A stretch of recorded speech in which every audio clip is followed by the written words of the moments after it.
I, 28F, was supposed to have the happiest day of my life last Saturday.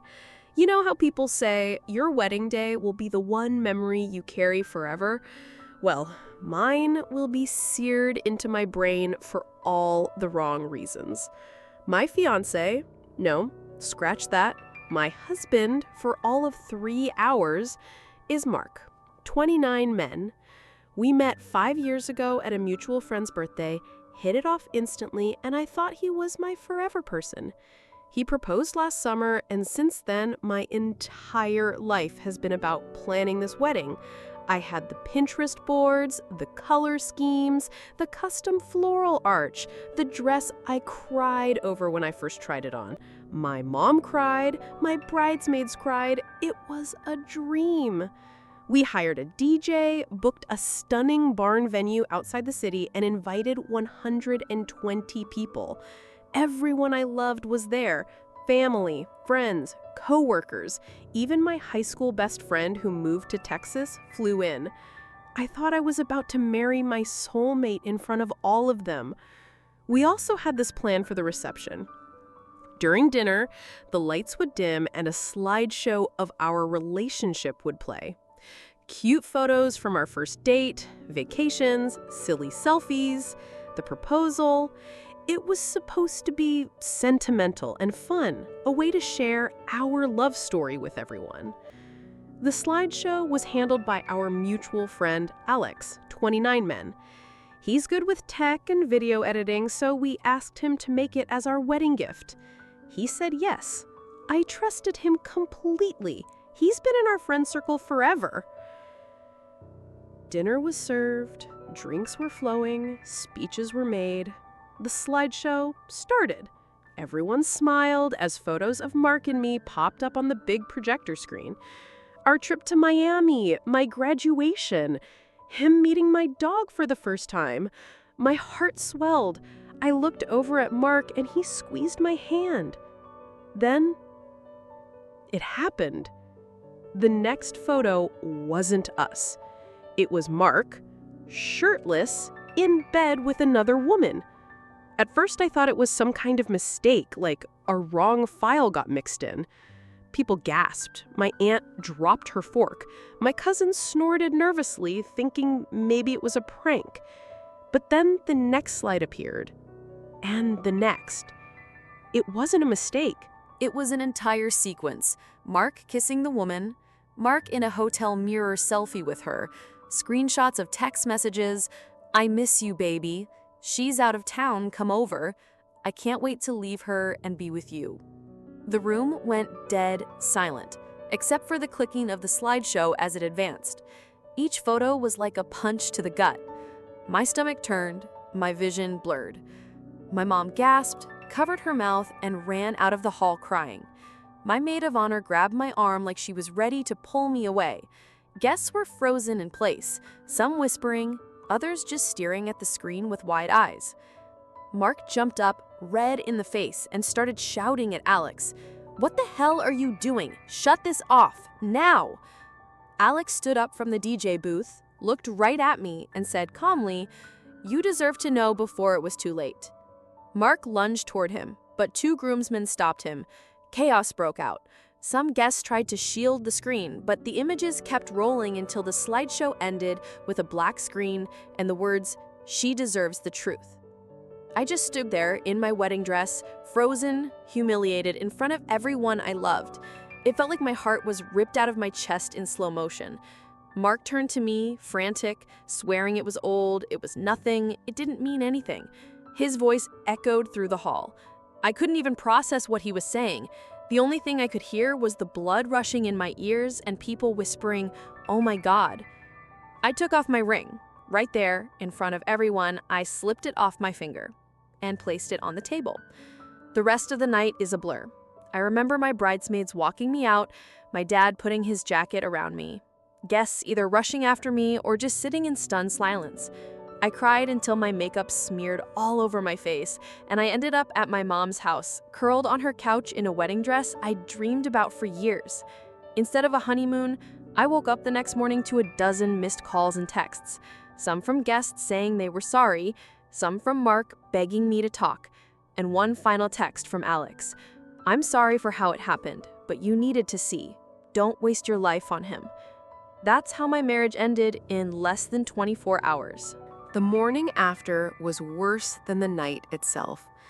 I woke up still wearing my ruined wedding dress, mascara crusted on my cheeks, my mom hovering in the kitchen like she didn't know what else to do besides keep brewing coffee. Every sound felt sharp, like the world was louder now. My phone buzzed constantly, texts, missed calls, notifications. It was like everyone in the world suddenly had something to say about my disaster. Mark had left me over 20 voicemails, all variations of, "Please talk to me. It wasn't like that. She meant nothing. Alex is lying. He faked it." But the photos weren't fake. I know my husband's face, his tattoos, his handwriting in those texts. No amount of denial could erase what I'd seen projected in front of my entire family. My mom wanted me to block him immediately. My dad wanted to have a word with him, which is dad code for, "I will beat the hell out of this man if I see him." My bridesmaids were in a group chat debating whether to go scorched earth on him online. But me, I just sat there in silence, staring at the wall, feeling like my whole life had been split into two parts. Before the slideshow and after the slideshow. The fallout among the guests. By noon, the story was already spreading. Apparently, some guests had secretly recorded the slideshow on their phones. One clip, Mark yelling at Alex, while a photo of him with the other woman flashed behind him, had made its way onto TikTok. By Monday morning, strangers were commenting things like, "She dodged a bullet," and "Alex is the real MVP." I didn't even have the energy to be embarrassed anymore. It was beyond me. My humiliation wasn't just private, it was viral. Some guests texted me saying they supported me and were proud I walked away. Others admitted they had suspected something off about Mark, but didn't want to say anything. That hurt more than I expected. Like, how many people knew and just let me walk down the aisle anyway? Confrontation with Alex. I finally met with Alex 2 days later at a coffee shop. I was still numb, still processing. He looked nervous, like he thought I might throw coffee in his face. I asked him why. Why humiliate me like that? Why not tell me privately? He sighed and said, "I tried. I swear I tried. A month ago, I hinted. I asked if you were sure about Mark. You shut it down. I even sent you an anonymous DM with a screenshot, but you thought it was spam. I didn't know how else to get through to you. And when I realized he was about to lock you into a marriage based on lies, I couldn't let it happen. It wasn't about embarrassing you, it was about saving you." I wanted to hate him. A big part of me did, but another part, the rational part, knew he was right. If he hadn't exposed Mark, I'd probably be in Mexico on my honeymoon right now, blissfully ignorant, while my husband snuck away to text his mistress. I told Alex I didn't forgive him yet, but I didn't hate him either. He nodded like that was the best answer he could hope for. My family stance. My mom was devastated for me. She said she felt guilty, like she should have seen signs. My dad was angrier than I've ever seen him, not just at Mark, but at the situation. "He humiliated you in front of everyone," he kept saying, as if Mark had planned the slideshow himself. Even my grandma called me, her voice trembling, and said, "Sweetheart, it's better this way. You would have spent years finding out slowly. Now you know, and you're free." It sounds cliche, but hearing her say, "You're free," actually helped, because that's what it was, freedom, disguised as humiliation. The Reddit post. 4 days later, I couldn't keep it bottled anymore. I created a throwaway account and wrote a long post on r/true off my chest.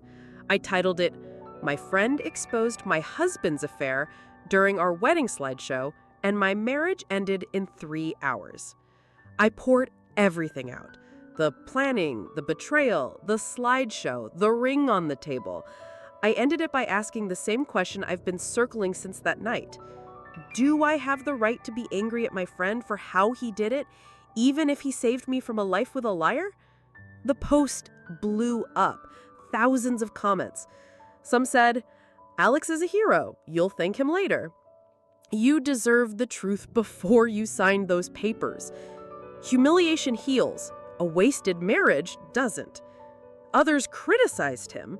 That was cruel. He could have told you privately. Public exposure wasn't necessary. Now you have trauma and humiliation. Reading those comments was surreal. Strangers dissecting my pain like it was an episode of a reality show. But buried among the noise were people who'd been through the same thing.